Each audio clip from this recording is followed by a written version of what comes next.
Hello, good evening, and welcome to an overview of holotropic breathwork.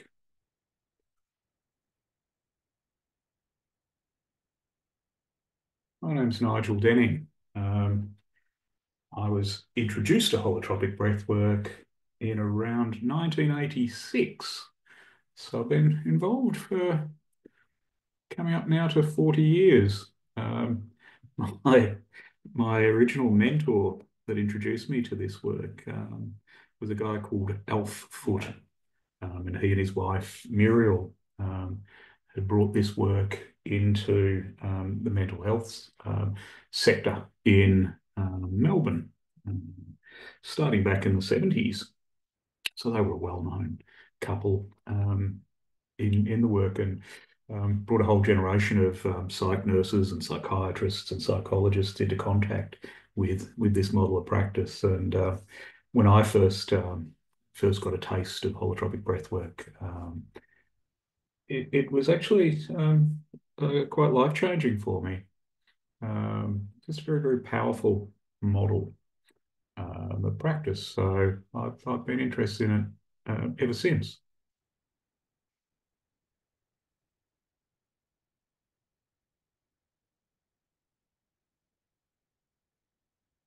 In recent years, I've been using this model as an analog state for working in non-ordinary states of consciousness. Um, and that's exactly what it is. It's a way of inducing a state of non-ordinary consciousness through the use of relaxation, support, and um, deeper and faster breathing. And we've used it to train practitioners in psychedelic work. So it's really a very useful way of introducing people, into this kind of work. Um, it it's a safe way of really supporting people that are interested in what psychedelic states may be like, but may not want to take medicine. The brilliant thing about the breath work is that you can stop the accelerated breathing at any point. And so, unlike taking some kind of high dosage medicine like LSD or psilocybin or something like that, which lasts obviously for hours, the breath work you can regulate your engagement with the non-ordinary state. And similarly, we can encourage people to enter into the state quite strongly. So you can kind of learn to really explore the terrain in the model. Um, and one of the powerful things about this model is that it enters into non-ordinary state not just mentally and imagistically, but also physically.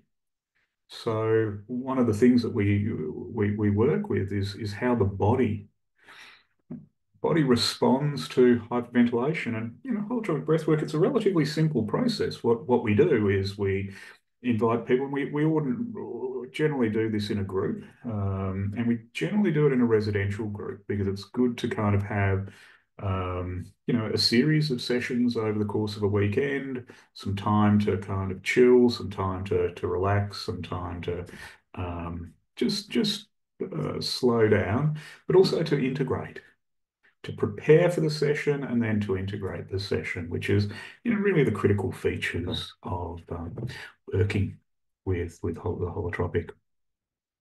And when we create enough trust and safety in the container and the support, what happens is people go into their body. Their body starts to render up what appear to be memories and responses and reactivities, and this can be quite powerful and quite profound. It tends to come after people have got more used to the state. Often, the first experiences will be more imagistic, more sensory. But as people become increasingly trusting in terms of exploring their inner world through this modality, the body starts to really kind of bring information up into awareness quite readily. Um, and then it it really gives us an opportunity as a teaching tool, but also a learning tool for people kind of learning to negotiate non-ordinary states. It allows us to teach really good preparation skills and integration skills. Preparation is important to kind of set the set and setting, to set the conditions, to set the intention, to really construct some good orientation to the work. And then we go into the process. And then on the other side, we integrate the experiences that people have had.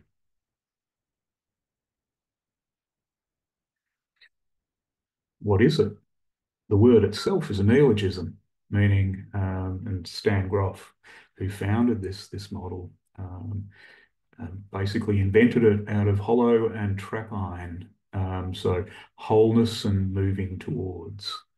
And he wanted to kind of create a distinction between holotropic states, which are about organizing towards wholeness, is the way that he would describe it. What we might kind of talk about it now in kind of more current times is an emergent process, a self-organizing process. That's what which follows the structure of biological systems, and this is kind of and it involves consciousness, it involves awareness. So there's this whole kind of interaction between the mind and the body that's implied in the holotropic um, state, as opposed to holotropic, which is really about the material world, about the physical and physiological world.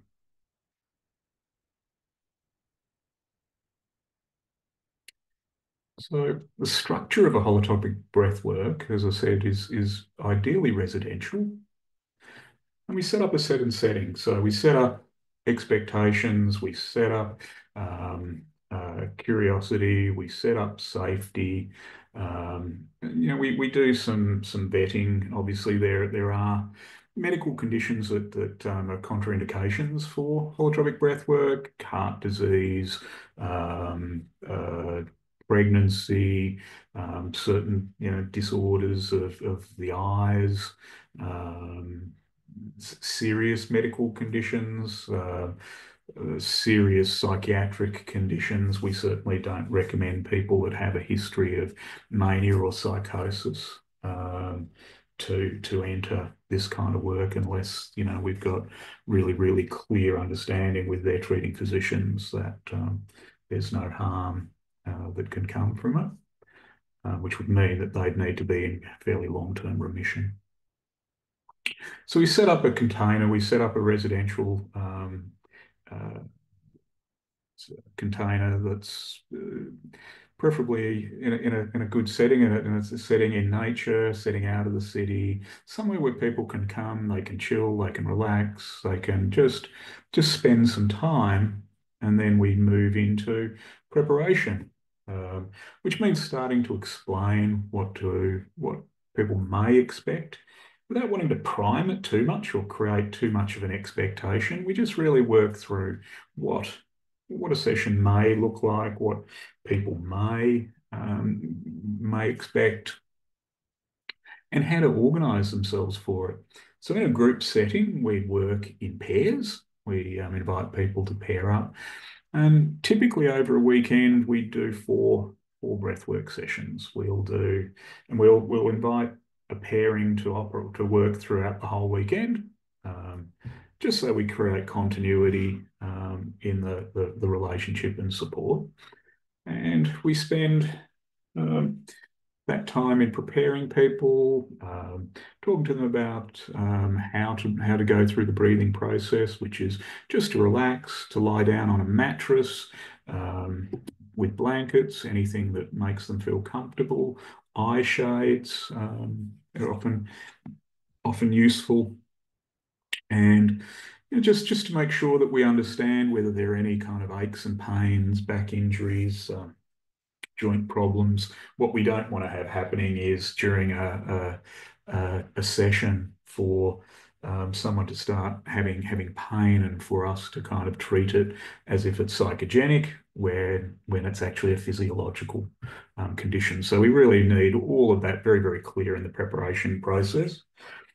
We also need to be very, very respectful and mindful of the experience of touch for people. So some people really, really don't like touch for one reason or another, and we recognise that.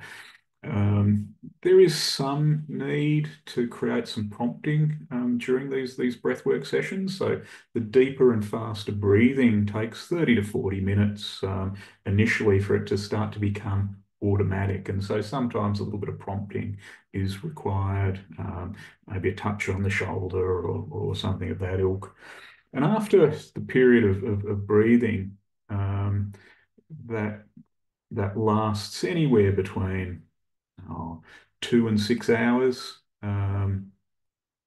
Once that's completed, then we look at any support that the person needs when they're starting the process of integration. So that might involve body work if people have got, kind of residual aches or energy or anything like that. And the body work is really important because it's something that's alien to a lot of people that are trained in psychology, psychiatry. It's really a focused body work that's done only with the permission of the client. The permission is sought before the breath work begins. So if people change their mind midway through, then unfortunately we're a little restricted because we don't want to change an agreement when someone's in a non-ordinary state. But working with the body is often a really important part of the process itself. One of the features that will often come up in the holotropic sessions is anaclytic material associated with being in the womb or going through the birth process or very early years of life. These are reasonably common features in the breathwork. Not really something that kind of fits into our current paradigm of memory retrieval and memory recall. But having sat through over the last 40 years so many thousands of these sessions and heard so much sharing, and a lot of the stories are published in the work of Stanislav and Christina Groff as well. Lots of anecdotes, lots of stories of experience, and in his early work, the basis of a lot of research and clinical work in this area. So these sort of early developmental kind of stories are really, really common, along with a lot of numinous experiences as well, out of body experiences of animal states, experiences of spiritual states. So these are all very, very, very common features of the work. The sessions are run to music, and there's a music set that runs at around 3 hours, which is quite structured. And it runs through a phase of initial activation, drumming, kind of quite rhythmic work. Then in a midsection, more symphonic, more opening, more expanding kind of music. And then we kind of come into a third phase of the music, which is a bit more calming, a bit softer, regulating. And as people finish the session, and as I said, that could be 2 hours to 2 hours, it could be after 6 hours, we start a process of integration. And we use 3 phases of integration because of the first phase, someone's gone through a non-ordinary state. And if people are familiar with psychedelics, it's quite a similar kind of process. The first phase of integration is generally where we ask people to just take some time and sketch, do some artwork. We structure a mandala, just a round disc on an A3 sheet of paper, and we provide crayons and paints and things like that, and just allow people to symbolically represent their experience. And that renders some really interesting stuff when people people share that work. It's not compulsory. Some people prefer to journal. Some people prefer just to kind of recount some of the experience. But what we do ask in this phase is that the person supporting them, and the person supporting them is always present to them until the person's really feeling okay to be alone. But we ask that people don't interrogate, don't ask questions, don't expand, don't invite a rush into narrativizing the experience. We just want to record the experience for someone. Sometimes they're profound experiences. So we want to make sure that it's embedded sufficiently in memory. Um, then phase two, integration, it's generally the next day. And this is where we just invite a little bit of, kind of a little bit of storytelling, but not too much sense making. So the storytelling again is just to really reinforce the experience so that people can really feel into what the experience of the non-ordinary state meant for them, how it impacted them, how it may sometimes change people. So it's really feeling into and getting a good sense of it. So we encourage that. And then phase three integration is your more standard kind of meaning making, interpretation. That can be held within, kind of any therapeutic kind of modality. Just moving through this process. So the phase three happens once the process of neurogenesis has been largely completed, which is something like 5 days after the non-ordinary state experience.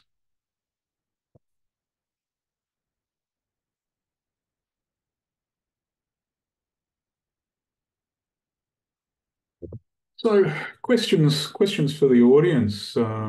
Really, and this comes from Groff's work, and remembering that Groff was working in the 70s in a time where there was an anti-psychiatry movement. There was very little available on um, on the map therapeutically for people that are having unusual experiences. There was no kind of real paradigm. What had happened was there was an explosion of curiosity and exploration in the 50s, 60s, and then in the early 70s around the psychedelic movement, the youth movement, the whole kind of peace movement that um, really called upon a different state of mind. And Groff had started as a researcher in Prague, and he received a box one day, box of vials, little glass vials, with a note from Albert Hoffman, from the biochemist who discovered LSD, and there was an invitation for the researchers to trial the medication and see if it would have any relevance for their work at the psychiatric hospital in Prague. So Groff and his colleagues trialed it and had this. Groff outlines an extraordinary numinous experience he had in his first session that just turned him from a standard Freudian analyst into a researcher in non-ordinary states. He did his PhD, in fact, on LSD psychotherapy for people in quite severe mental illness. That work gained him an invitation to the United States, to Harvard, where he taught with Randas and Timothy Leary and others in the movement. And then he was invited as part of a team to set up a specific treatment centre in Maryland. I think Bill Richards and a few other dignitaries of that era were part of the team. One of my mentors, Dan Brown, was a young psychologist who was part of that whole kind of process. And then Prohibition came, shut everything down, and Stan was at a bit of a loss. and was invited then by Michael Murphy to come down to Esalen, the west coast of California, where he was ensconced as the scholar in residence. He took over from Fritz Perls, the founder of Gestalt therapy.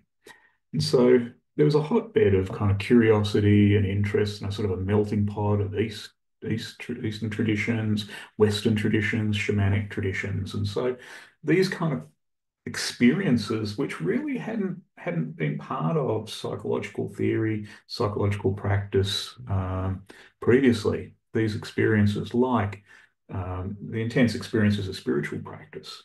I mean, Esalen was a real kind of meeting point for a lot of integration of Eastern practice. There were Buddhists and Hindus coming in to bring meditation and other spiritual practices into the West, and a lot of very exciting work, and people were having quite intense experiences during spiritual practice, as they still do today.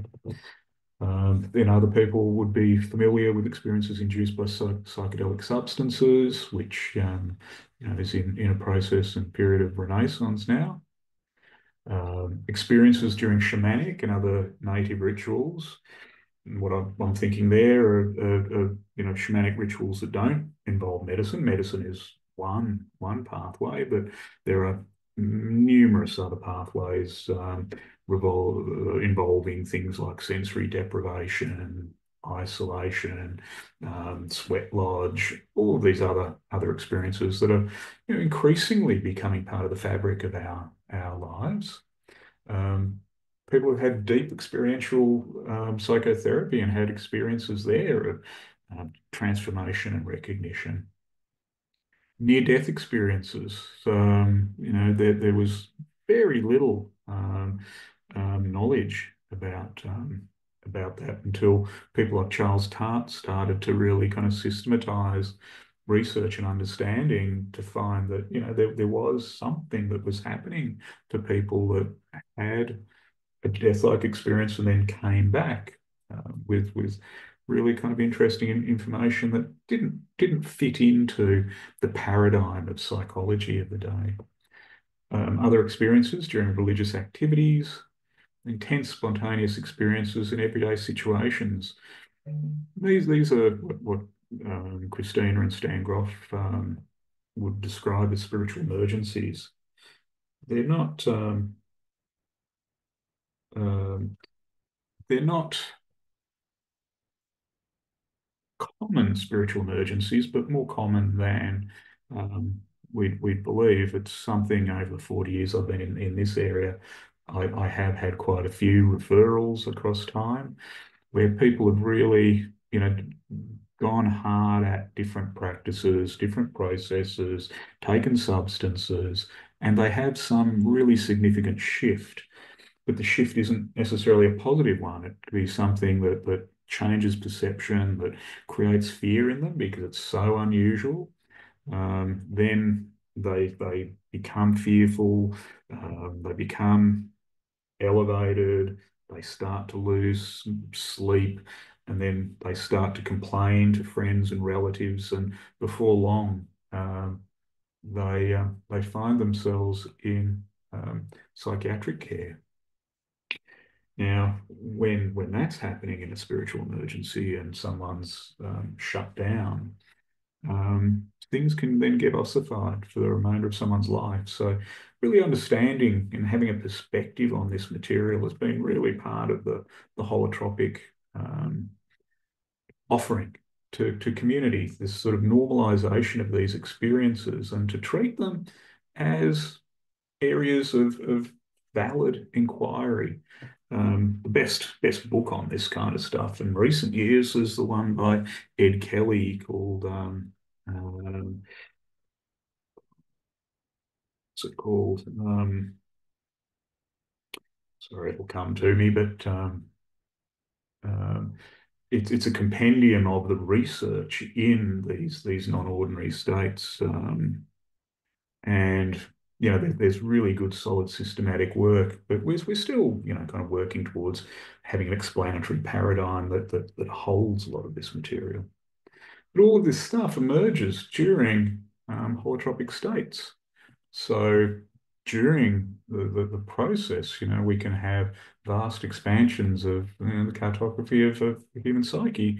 We get a really different view from outside of the autobiographical self that, we occupy most of our time in a holotropic state. Early developmental kind of processes can become manifest. They can become manifest through the body, through the symbolic, through the mind, through imagery, through memory. Really powerful stuff can emerge. It gives us a lot of information about the architecture of emotional and psychosomatic disorders. We've worked with numerous people who came into holotropic work with an injury or an illness. And through the process of breathing in, being supported, going through that process, something significant has resolved. Now, there's not enough science in this area yet for us to be able to target that or make promises or um, engage a treatment plan. It's at the moment still in that kind of early developmental phase where we see these things happening, and we're now kind of looking to find ways to develop some more systematic ways of utilizing. I think Robin Carhart-Harris has sort of been interested in some research into the holotropic breath work because it offers something so similar to psychedelic work. Um, it's given us a lot of information about the therapeutic mechanisms, self-healing, the self-healing intelligence of the psyche, and this kind of movement when you provide the conditions for people and you provide the right container and the right support. It's really interesting watching how the mind and the body can move to reorganization and self-organization into what we might describe as a higher metacognitive register, a broader way of perceiving and experiencing, and one that the person can globalize, normalize into a different way of being in the world, a healing. It really has provided some information about strategies of psychotherapy and self-exploration. And remembering that, the gift of holotropic breath work has really been, at one level, to hold together a whole skill set that was developed in the first wave of psychedelic work, which has been supported, and people's skills have been maintained across time, and has now led to this new wave, what's being referred to as the psychedelic renaissance. And a lot of the skills have been perpetuated through the holotropic paradigm. MAPS, the Multidisciplinary Association of Psychedelic Studies, their protocol for MDMA, PTSD, is largely the work, the manual for holotropic breathwork. So, these structures, they're humanistic in orientation, they're supportive in orientation, they engage in the body in support of the body. Other implications of the role of spirituality in the human psyche, and what spirituality might mean as a state of mind rather than a religious concept. But what does spirituality really mean to us, particularly in a West that's become so terribly secular? Provides insights into shamanism, rites of passage, religion, and mysticism. So these non-ordinary states give us access to things that have been previously held as quite mysterious or quite hidden or deeply sacred. Most traditions tend to um, privilege to hide these states from the general public because they're things that really need to be worked through skillfully. Um, the holotropic states have provided insights into the psychologies of wars and bloody revolutions and genocide. when you go into these states and experience the material that's stored in the mind that we don't generally access except through dreams or imaginings, you get to embody some of the absolute trauma that has been running intergenerationally. And it's provided a real kind of gateway into the nature of consciousness and its relation to matter. So what we've got in holotropic states are these incredibly expanded views of who and what we are, um, and by really entering into the view and really experiencing that view, then we can have quite quite profound healing experiences and quite profound openings of awareness. And this is really the offerings of the psychedelic um, um, opportunities as well as they're emerging today. Not simply as kind of interventions for particular disorders, but for a way of opening a whole view of mind.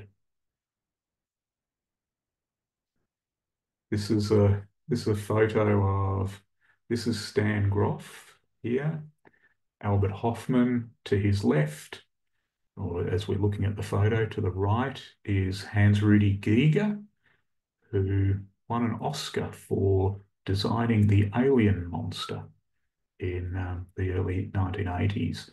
And on the far left is Tav Sparks, who was Groff's principal assistant and who took over from Stan when Stan and Christina retired. Tav took over Groff transpersonal training. And this photo is taken at a retreat that we were at Giger's Castle in Gruyere in Switzerland about 15 years ago, maybe a little longer now, 20 years ago, where we had the opportunity to spend time with Hoffman. We went through some holotropic breathwork sessions. There's about 20 people from around the world, sort of senior breathwork practitioners. It's incredible opportunity to just spend time and kind of work with what Albert's described as the father of psychedelics and uh, Stan as his godson. So it's quite an interesting time waking up from or coming out of a non-ordinary state uh, on a mattress and looking up, and there's an alien monster sort of staring down at you from the wall. It was quite an interesting experience. Let me just go through some imagery now. This is one of the interesting things that Stan's hypothesized, and the only other person to really touch on this in the history of psychology is really Otto Rank. But Stan was very adamant that the birth process itself has a really fundamental organizing principle um, for the later development of the psyche. And he came about this inductively from a whole series of studies with people going into psychedelic experiences and holotropic experiences, and really kind of hearing people's experiences, watching them on the mat as they're there or on the bed as they're in a non-ordinary state. And so he divided it into four, which is, the first phase is, interuterine bliss, just being in the womb and being connected and having nothing really to worry about, if it's a good womb. Alternatively, if it's a womb of stress or toxicity, then that impacts. Then in the second phase, the birth process begins.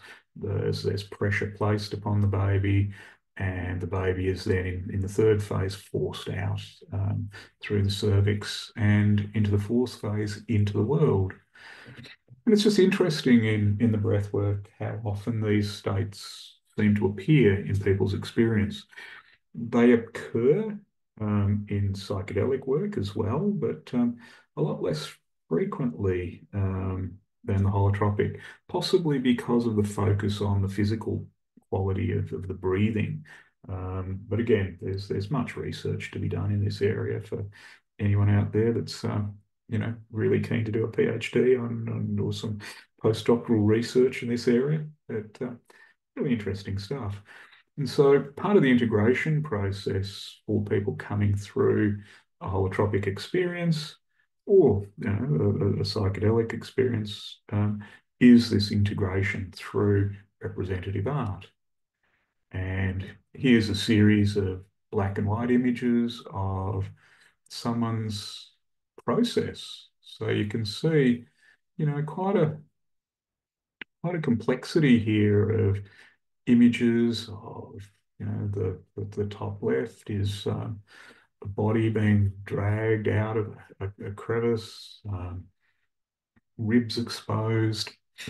Similarly, um, another similar image, the distortions of the arms and the body, um, the laying on the cross, the experience of the woman with the fish and with this sort of cyclicity, and it's quite remarkable, the imagery. And I'll go on and show you one that comes from, this is a phase one experience of a blissful fetal experience. And this is been created by someone who's come out of a very intense holotropic state and has just really, just sketched the experience, just been encouraged just to paint it. And so we see the position of the cosmic child. Another similar one here, but in this instance, we have the sea, the jellyfish, and again this blissful interuterine experience in the ocean with the dolphins and the other fish. And these are experiences that have come spontaneously immediately following holotropic sessions. And then this is where things start getting more intense. And this is more of a stage three experience where the body is being wrapped and swallowed, and you've got the images of skulls and these kind of intensely negative experiences that, require lots of support in session as someone's living through this. But what it really kind of provides for us is a real kind of snapshot of the experiences that people have internally when they're in non-ordinary states are virtually impossible to predict from the outside. And so allowing and supporting, and for people learning how to support and how to work in non-ordinary states, being able to suspend your desire to help or to intervene becomes really, really critical, because it's important for people to kind of resolve these processes internally, which is really the sort of the initial phases of integration and then ongoing support thereafter. Here's another more mixed image. Again, what you can see is the baby connected to the heart of the Christ, but then we've got these other kind of scary images, wheel of life, skeletal imagery. So just a really, real kind of rendering of the creativity of mind. And just really, for me, it just really shows the richness that emerges from these states. What we've done is we've partnered with Groff Transpersonal Training to provide holotropic breathwork training in Australia, and we offer weekend workshops where people can get the experience of preparation, integration, support for someone going through a holotropic state, and also to have the state themselves to gain real familiarity with the terrain. Um, they run from Friday morning to Sunday night, so two nights residential, and we have four breathworks in that series.